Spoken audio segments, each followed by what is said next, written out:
Sahndra Fon Dufe, welcome to Ireland. We're so delighted to have you here. You're playing a part in One Night in Vegas, Mildred. Yes. Can you tell us a little bit about your part, your role? Absolutely, I would love to. At least I'm in Ireland, so I can say that. Anyways, Mildred was actually the backbone to the film, because even though she only appears once, when she comes in, the stakes in the film get higher, because the movie One Night in Vegas is actually a very fun movie, and that particular scene kind of makes it serious, and it gets down to the point of what the film is about. Now, even though it's a fun film, the point of the movie is to say, hey, love, love is very important, and relationships and stuff like that, we have to work at it, and you cannot let it go, because you never know what's going to happen, right? So anyways, Mildred's role was a very interesting role for me. Why? Because first of all, I'm 24 now. At that time I was like 23 or 2, I think. 23, I think. And obviously, they want a 30-something-year-old woman, and they were looking for that woman. And I live all the way in LA, which is like a couple of hours away from them and stuff. So trying to find that character. I mean, they even had like some top list Nigerian actors on board, and Kobe he saw my reel and he was just like, this is the girl I want to play the role. And everyone else was like, but she's so young, how are you gonna do that? And it's like, well, I don't know. Somehow she's the one. I know when I have a script in my mind, I'm so convinced that I know what I know, and I know this time that this is gonna play that role. So yeah, I do play Mildred in the movie One Night in Vegas. And what was it like playing that part? I mean, I believe she has cancer. Absolutely. And was that a tough role to take on? Yes. Again, yes. Because I'm very full of life as a person. I love life, I love people and stuff. And I'm a very thorough actress, whatever. Because whenever I get a role, for me, it's not just coming to say lines and babble and bore anyone else. I want to make an impact. And that's why I believe I got so much traction after the film, even though I was just there for one scene. But my thing is, every single thing that you do, you want to put part of your life, part of you inside. So before I got into that role, there were so many things that I had to study to actually know what it's like. And not only having cancer. Cancer is just one thing. It's having cancer, about to leave your kids with this man who is so ridiculous, he not responsible, playing around with little girls that you actually just experienced. He left you when he cheated once, when he's cheated on you a gazillion a number of times. It's dying and leaving your kids with that man. That is the issue, and I had to put stakes that were real for me as Sahndra. And one of the things that I did was, I don't have kids yet, but I already love my future kids, by the way. I already live my life and plan as if, so they can have a better experience and so on. But one of the things I had to figure out was, at that time I was in the process of applying for my green card in the US, and I told myself, I just acted as if the guy who had permission to let me stay stamped no, just because, like no reason, just because. So I put that there, like something that I want so much, it's just being let go for no apparent reason, and I'm totally helpless about it. So I had to figure out things that are real to me. And also, because I'm pretty young and very lively, I move a lot.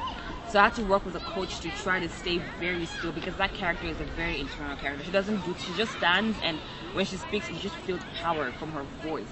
So I had to work on that as well. And then also my gait, I had to get a little awkward work like that. It was a lot of fun work, but to answer your question specifically, yes, it was challenging.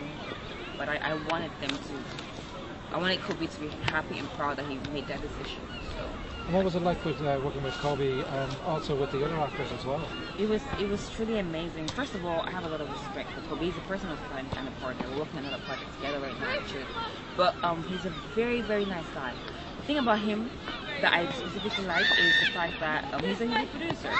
So technically he calls the shots, and technically, if none of him, we would not all be there. But he carries himself in such a humble way, almost as if your input matters as well, which it does in real terms. I mean, if you didn't let us all bring our real inputs into it, it's not going to be what it is now. Some people are so, I don't even know what the polite word is. You know, they're so weird, and they don't, and everything's like my way, my way. But Kobe definitely lets you be yourself, and he's such a go-getter. Which means that, no matter what happens, he's going to get it done. That's one thing I really like about him. So it was great working with him.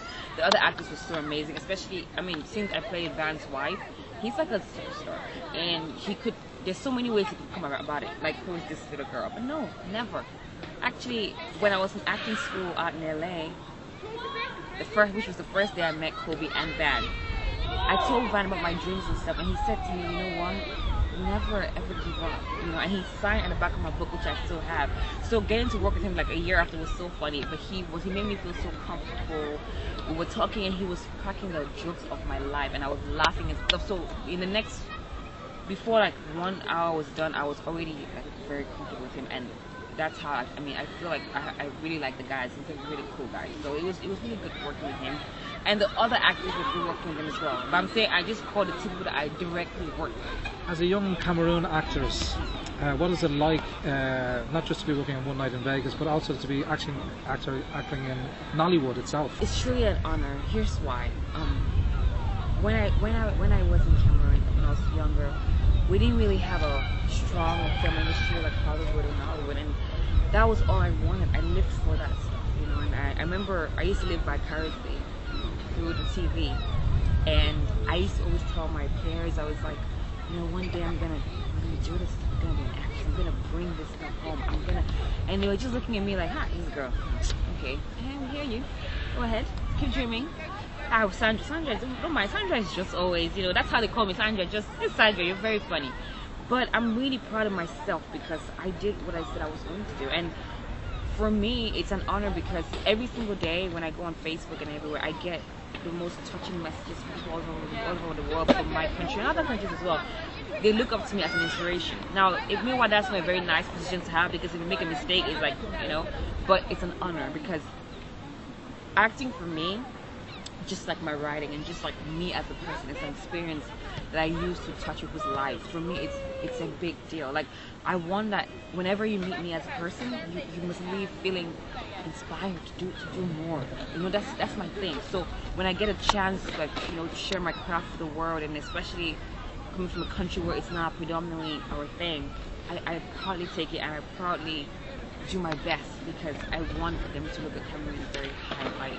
Sahndra, I believe you've written a book. Can you tell us a little bit about your book? I've been working on my book for the past 3 years, and I'm finally proud to have it ready. It's called Yefon the Red Necklace, and it tells the story of a young African village girl in the 1940s who wants nothing but an education, but the laws of her land forbid women to have any kind of power or to go to school.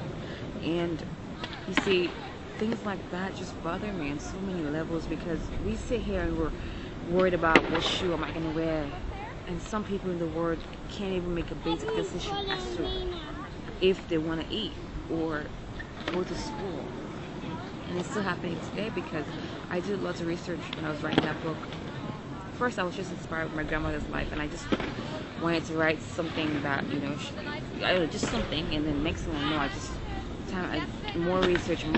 I started crying every day because the stories I was reading, and just even recently, I'm done with the book now, but I was just online the other day and I saw this story about women in Afghanistan who actually, for one of the first times ever heard in history, these women, actually went to the streets and fought, and they were being whipped and stuff, and they were standing there like that. And I was just telling myself, I was like, man, this is that is a real thing, right? This is real. These women are getting whipped and they're standing there because they want something. So I believe that as an artist, like, one of my goals is to augment that experience, not just asking for pity. I want laws that say, hey, this is not okay. So those are the kind of things that I'm into. I'm very into anything, and it's not just for women. I'm big on people. I love anything that can augment the human experience, and I believe that that's what any great artist should aim for, and the rest of the things come as toys, but these are things that you aim for, and but anyways, that's the book. It's the first book in a trilogy, It's coming out on Amazon and Barnes Nobles on the 3rd of May. And I have my website, www.yefon.thenovel.com, which is YEFON, the novel. And you can pre-order it there, you can read more about it. We have the one thing I'm truly excited about is the characters. Like, people are going to die. Like, the characters are so exciting and different. And I've been getting a bunch of reviews so far. And I actually signed with the Oracle Group, and they're gonna do the publicity for the book and stuff. And she said to me, yeah, but this is a winner. This book is a winner. Sounds like a winner. Her clients are like, I mean, she's working now with Tony Braxton and the author of The Butler and stuff. So I'm sure you know the clout that she can pull and stuff. But for her, I tried to get her attention for 4 months, and she eventually read my book. And she called me and she was like, "Where is book 2? I'm dying right now." And just to work so hard for something and finally say, you know what, the world is ready to see this book now, and I don't care. I can show the book to Oprah, to anyone. I'm very confident. I've worked hard, and I believe that I have a gift that the world is ready to see. So. No, I would really love to see that in the film. It sounds a very interesting character, especially from the 1940s, and education is very foremost in a lot of people's minds. That's the plan. It's totally going to be a movie. You know how one of my dreams for this project, when I look at a project I can look at and kind of compare what I'm trying to achieve, is the Hunger Games. Why? Because I actually studied the Hunger Games model for a very long time before. Well, not before, while I was writing, because I was trying to imitate it. We have a lot of things in common. One of them is elite characters. We have Katniss, like a tomboy girl, powerful, can use an arrow and stuff, and she's very firm. Same thing. That's how Yefon is. She's young. She can use a slingshot. Yeah. And she's very not too tomboy, but kind of tomboy. Not really interested in what everyone else is. She loves her father. Katniss loved her father so much. Her father taught her how to shoot. Her father was her main influence for being who she was. Same thing with the Yefon character.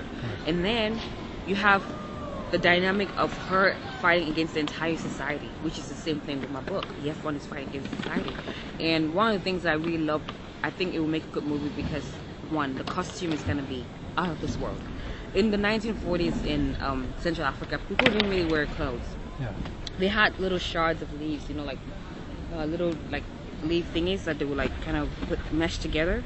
Okay. And make little skirt, tutus. Yeah. You compare it to a little ballet tutu skirt. Okay. And then they used goat skin and stuff to make the necklaces were just gorgeous. And their feet were also covered with stuff, and then they had a very interesting process called scarification, whereby the skin was kind of branded with something similar to tattoos, but it's just using your skin, right? Yes. So it's raised keloids on top. So just the costume is just, I don't know what to say. It's not, there's nothing on TV like that. And my thing is, someone can look at that by saying, oh, you're showing the primitive Africa. That's not cool. Or I'm gonna make it look so beautiful and so tasteful that you'd be like, wow, I want to dress like that. That's what I'm gonna do. Second reason why it will make an amazing film is because the storyline is so, you'll be on your toes, you're just what is going on? And I really, what I try to do when you read the dedication of my book, I dedicated it to a couple of people, and one of them is the women we're just talking about. I'm telling them, you know what? I'm not you, and and obviously don't have anybody shooting me if I'm trying to go to school and stuff. But just because I don't know why, I don't know if it's from a past life, I don't know what it is. I truly empathize so much that it makes me cry thinking about it. And so I said to myself, let me attempt to be your voice.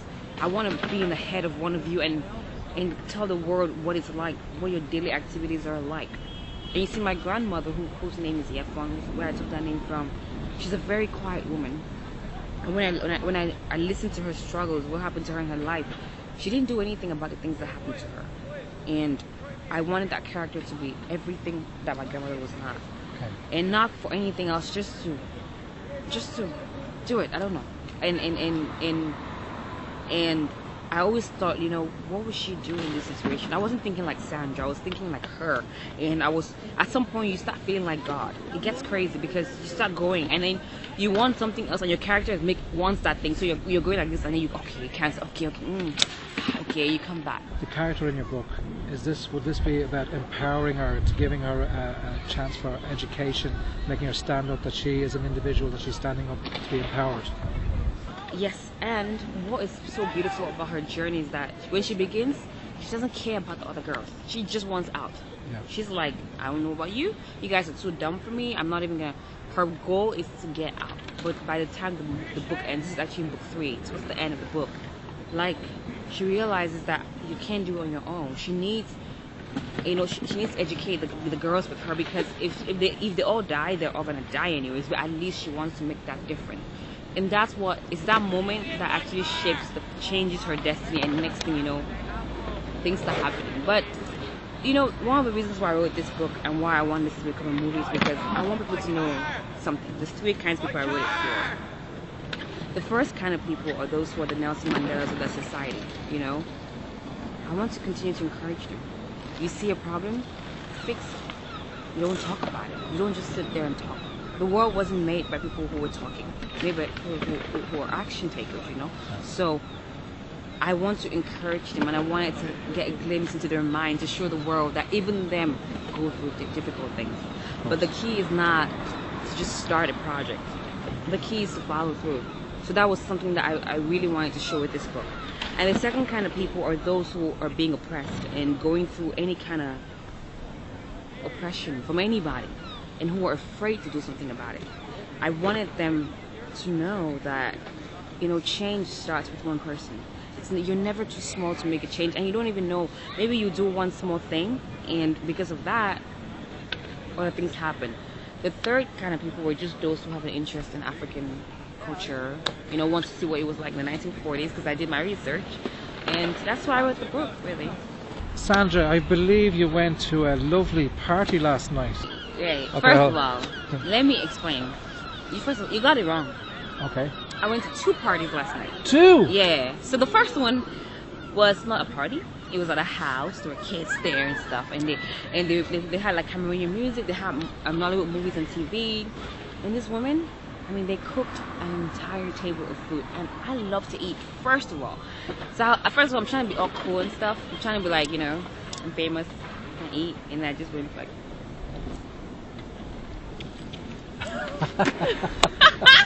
It was fun. I ate, and they were so gracious. Very, very nice women. I was very touched. And they encouraged me. They prayed for me. They had a whole champagne toast for me and stuff. I was like, man, mothers are amazing. So just so you know, that was really nice. And then we came back to the hotel and got ready for the party. I even had my gothic makeup on. I did like a black eyeshadow and black lipstick, because I knew nobody else would do that. Yeah. That's my thing. I always strive to stand out, not to look pretty. Just stand overrated. out, look amazing. Stand out, yeah, and that always end up looking pretty anyway. So you look different again, because last day on Saturday night you had your hair. Yeah, curly. Yeah, that's me. I always like to. I'm a natural. I only use my hair. I don't like all those other things. Anyway, so the other party was fun. It was really nice. Like the DJ, that man needs an award or something. It was really good, and I was dancing. I was like at the side of my table, just feeling myself, and just music will kill somebody one day. It was good. But the party actually ended at 7.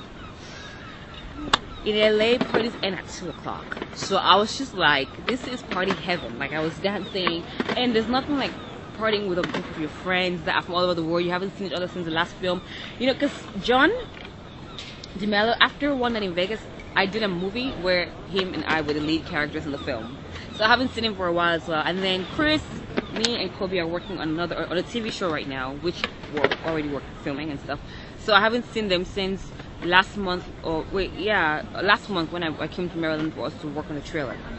So, and then you have Fatima, who actually was in the other movie of where me and John were in, so I haven't seen her too. So it was just a nice little get together of all of us, plus the amazing girls that I met here. The girls here are so nice. We were dancing and drinking. So you had a good night. Yeah. Mm-hmm. It was good. Finally, I'd like to ask you, what would you like to say to your fans here in Ireland for Nollywood, and anything, and what's your next project? Hello, fans. Hello. Hello, fans. Hello.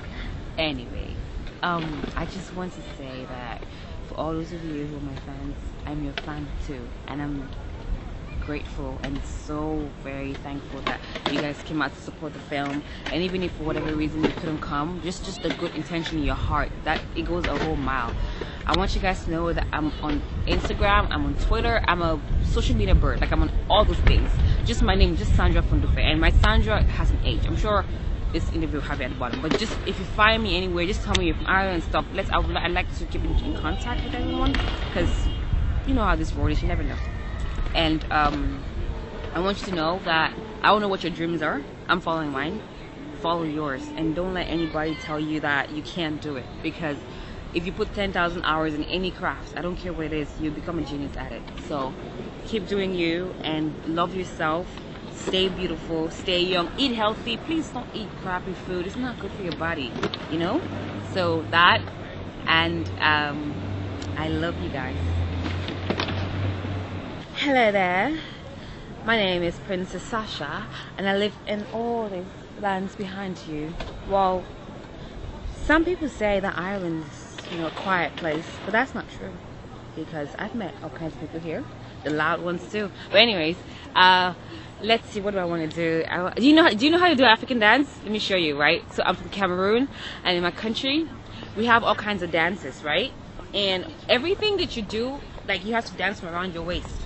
Like, your up can be whatever, but like here is what moves, right? So let me show you.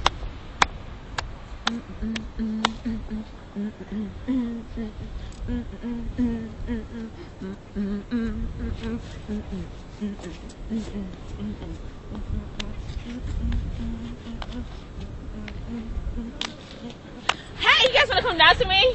Yes, let's do it! Are you hiding your face? No one's gonna see. Okay, let's go. Wait, let me right, I got shy. But anyway, so I was saying that if you want to do the dance, it's all about your waist, right? So you put your hands left, right, like this, and you go like this, like that, right? So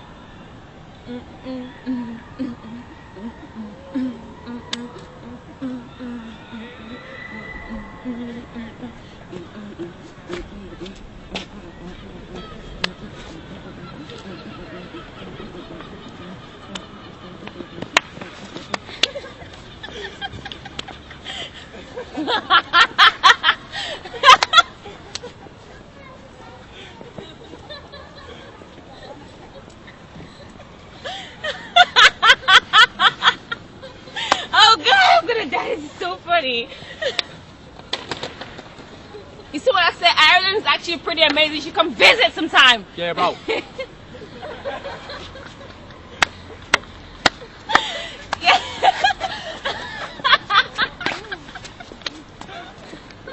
I said, thank you.